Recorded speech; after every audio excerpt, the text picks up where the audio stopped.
How to bring back the status vertical style in WhatsApp. So first is to open the WhatsApp application. Then head over to updates.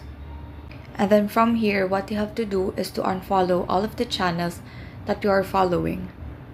So just click on the channel and then tap on the three dots or the ellipsis icon found on the upper right corner. And then select unfollow.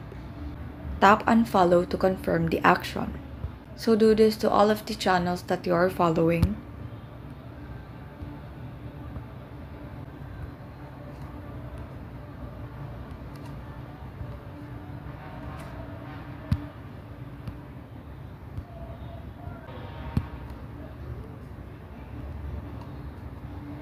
And by doing so, it should change your status to the normal vertical style.